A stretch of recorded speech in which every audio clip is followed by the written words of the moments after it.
Global फिक्र से शुरुआत करते हैं और यह है दिन का सबसे वायरल वीडियो, सबसे वायरल तस्वीर। राधा ध्यान से देखिए, यह तस्वीर भारत में ईरानी दूतावास ने जारी की है और इस खास तस्वीर को जारी करके ट्रंप की काफी बेइज्जती की गई है। असल में यह एक AI artificial intelligence generated picture है जिसमें एक वॉल पर ईरान की सभ्यता को दिखाया गया है। उसके ठीक नीचे जमीन पर ट्रंप को घुटनों के बल बैठा हुआ दिखाया गया है। ऐसा लग रहा है जैसे ट्रंप ईरान की उसी सभ्यता के सामने सरेंडर कर चुके हैं जिसे वो एक दिन पहले खत्म करने का दम भर रहे थे। ईरानी एम्बेसी ने इस तस्वीर के साथ में एक खास कैप्शन भी लिखा है, ईरानी सभ्यता के सामने नतमस्तक। तो क्या वाकई इस वक्त ट्रंप की यही हालत है? क्या ईरानी सभ्यता के सामने ट्रंप नतमस्तक हो चुके हैं? क्या सीजफायर का ऐलान करके उन्होंने अमेरिका की सुपर पावर देश वाली छवि पर कभी ना मिटने वाला दाग लगा दिया?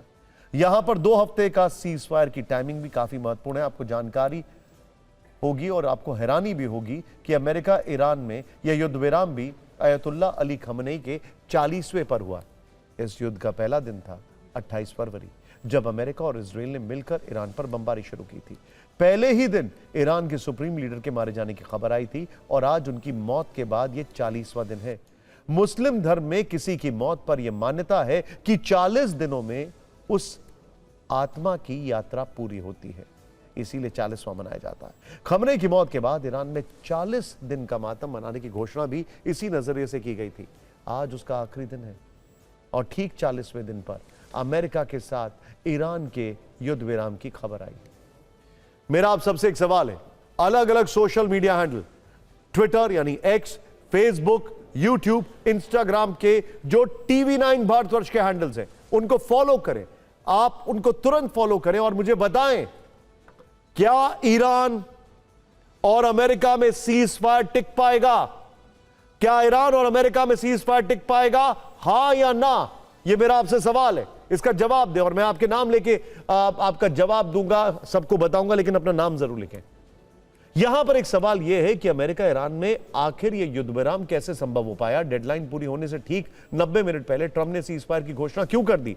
सीजफायर कराने वाले पर्दे के पीछे के इंटरनेशनल खिलाड़ी कौन थे? और अमेरिका ईरान की सभी 10 कड़ी शर्तें मानने के लिए राजी कैसे हो गया, जो अपने आप में अमेरिका की सबसे बड़ी हार जैसा है? पहले ट्रंप के दावे और हकीकत की पड़ताल कर लेते हैं। यह भी जान लेते हैं कि पर्दे के पीछे आखिर कूटनीतिक ड्रामा क्या चला। ट्रंप के सरेंडर करने वाले 7 सबूत देखें। ट्रंप ने इस युद्ध से ईरान में रिजीम चेंज का अभियान छेड़ा था, उसमें उन्हें नाकामी मिली। ट्रंप ईरान के न्यूक्लियर प्रोग्राम पर ब्रेक चाहते थे, इस मिशन में भी उन्हें नाकामी मिली है। ट्रंप ईरान की मिसाइलों की रेंज को 2500 किलोमीटर से घटाकर 500 किलोमीटर तक सीमित रखना चाहते थे, इसमें भी उन्हें नाकामी मिली। ट्रंप ने कई बार दावा किया कि ईरान की सेना का खात्मा कर देंगे, लेकिन ईरान की सेना और IRGC से लगातार अमेरिका और खाड़ी में उसके सहयोगी देशों को बारूदी चोट मिली। होर्मुज़ स्ट्रेट पर ट्रंप का एजेंडा यह था कि उसे खुलवाने के लिए वो सैन्य ऑपरेशन चलाएंगे। साथ ही उन्होंने नेटो से अपील भी की थी, उन्हें नेटो का साथ नहीं मिला और होर्मुज़ खुलवाने के लिए वो ईरान की शर्तों पर मान गए। अब होर्मुज़ पर ईरान का दावा बरकरार रहेगा, ईरान वहां अब टोल भी वसूलेगा।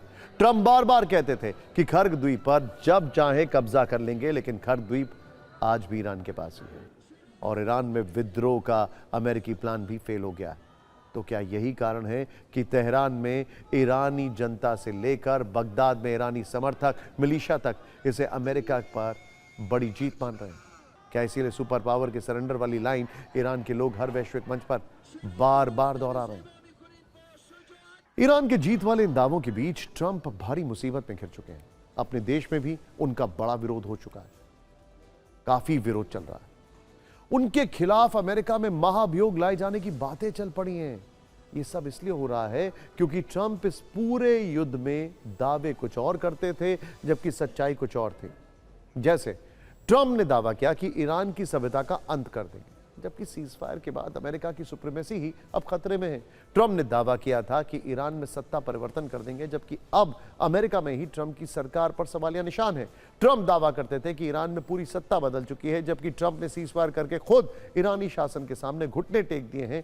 ऐसा ईरान का दावा है और लोग कह रहे हैं कि जो नया रिजीम चेंज हुआ है तथाकथित, खमेनी से और कट्टर खमेनी आ गए वहां पर, मुश्तबा खमेनी, सीधे सीधे यह मानना है कि ट्रंप ने उनको एक्सेप्ट कर लिया।